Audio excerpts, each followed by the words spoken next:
So magandang buhay mga kabahay all over the world. So, sobrang excited kami today na i-present sa inyo itong project na to kasi single attached house to na pinaka-affordable dito sa Cavite, which is sa Tansa, Cavite ito located. 3 bedrooms na ito, to toilet and bath, and ma-excite ka pag i-discuss namin sa inyo ang price ng ino-offer namin na single attached house na to dito sa Tansa, Cavite.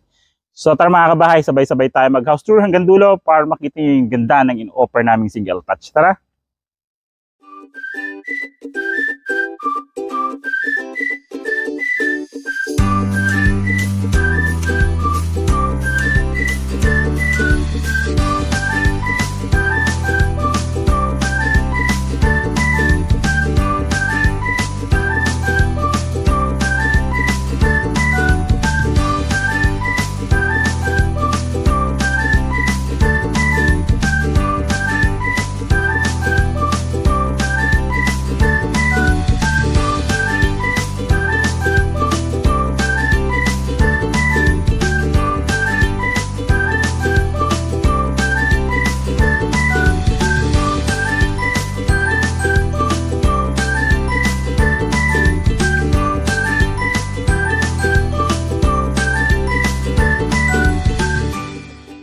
So magandang buhay mga kabahay. So before nga tayo mag-house tour dito sa napakagandang single attached to dito sa Tansa, Cavite. Papakilala po muna ako.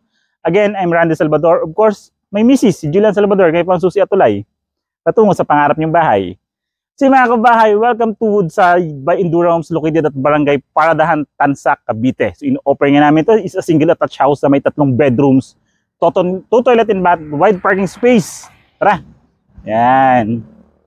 So ito nga ang project natin na ito is Delano model. Kung tawagin natin ito, yung pangalan ng model natin dito na mayroon siyang floor area na 62 square meter, then the lot area naman is 80 square meter. Katulad po ng sabi ko, may 3 bedrooms na po ito. Kung makikita nyo, napakalawak ng ating parking space dito sa harapan kasi single attached house, so may mga provision na type for parking space. Imagine, di ba, 80 square meter po kasi ito. Makikita nyo medyo may puno tayo sa harapan kaya di masyado makita yung kulay ng bahay. Dito tayo sa may gilid. So yan, this is the color ng bahay natin dito. So makukulay yung bahay natin dito mga kabahay. So may mga option naman tayo para makita natin yung mga kulay na avail natin dito kay Woodside po. Tara. Yan. So syempre one single attached, syempre meron pa tayong setback dito sa gilid. Meron pa tayong setback sa likod na pwede natin provision for another expansion, like for example kitchen or garden dito sa gilid kasi may parking space na tayo sa harapan, which is napakaganda, di ba? Yan.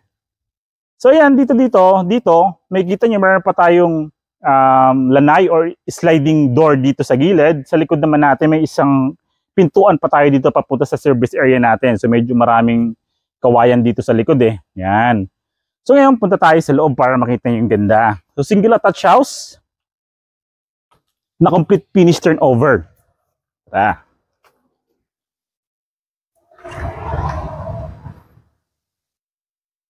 Yan. So ito mga kabahay is a complete finish turnover. Kung ano yung makikita natin dito is actual turnover na. Kasi actual turnover na nga po ito is except the mga furnitures, mga appliances na nakalagay dito inside. So ayan, kung makikita nyo, this is our living area. Ito yung living area natin. Pagpasok natin ng pintuan, bubungad sa ating living area natin. Yung kagandahan dito, kung makikita nyo nga itong division natin na to, yung division po natin is para sa kitchen. So hindi na natin masyadong pagpasok ng pintuan, hindi masyadong kita yung kitchen natin, which is sa maganda yung layout, di ba mga kabahay? Dahil kung makikita nyo, may counter bar na rin tayo dito. Hindi lang po siya granite tiles, pero plain cement finish po siya. Nandito rin po located ang ating kitchen countertop. Yan, ito yung kitchen countertop natin na located. May cabinet na yan sa ilalim. Ang kagandahan nito, yan, double stainless sink na rin po siya with faucet, di ba? Paghugas mo dito, lagay mo naman dito pag banlaw, di ba? So pwede. Naglagay tayo dito ng gas range. So, hindi siya kasama mga furnitures natin, ha. So, for the dining area naman, ito yung dining area. Kung makikita nyo, naka-provision na talaga siya for dining area yung space na to. Kasi pagpasok, living, counter bar for the kitchen. Then, ito naman yung dining area, which is 6 seaters nga po ito.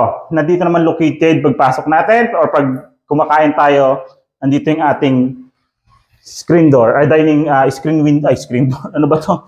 Sliding door, yan, papunta sa ating garden or expansion natin dito sa gilid, di ba? Maganda. Then yung bintana po natin is mga sliding windows na rin po yan. Aluminum frame na rin po yan, kulay puti, kaya mas mukha siyang elegante, di ba? Mas magandang elegante yung puti. Then dito naman yung toilet and bath. This is the first toilet and bath natin dito sa baba. Yan, di ba? Kung makikita nyo, pagpasok nyo, lavatory, flush type na water closet. Yan, naka-tiles na yung wall natin ng half. Tiles na rin yung baba. And kung maganda dito, tignan nyo to. Yan. Nakatago o nakadivide ang ating shower. Di ba? Maganda. Kasi ito yung shower natin. Built-in yung shower natin. Yan. Faucet natin. Di ba? May soap dispenser. Then, meron tayong sliding window rin dito. Which is nakakasingaw or ventilated yung toilet natin. Pwede tayo magsingaw para hindi siya ganun kakulob yung toilet natin. Di ba ganda oh? Nakadivide na siya ang taas pa ng tiles. Tara. Yan. Then for the service area, ito na may sinasabi kong pintuan natin na may service area pa tayo. Yan. For the service area, imagine, kung ayaw nyo nandun yung countertop natin or kitchen, pwede natin siya relocate dito, di ba? Or kahit laundry area, dito lang tayo maglagay ng laundry area. Maglagay tayo ng perimeter fence wall, roofing, dito na tayo maglalaba. Di ba? Mas maganda. Yan, second floor naman tayo. Ayan, for the second floor naman. Ayan, dito naman tayo ngayon sa second floor. For the second floor natin, dito located yung 3 bedrooms and 1 toilet and bath. So, unahin natin yung unang master's bedroom. So, this is our master bedroom. Lahat po ng pintuan natin dito is sliding door. Okay. Yan o. Yan.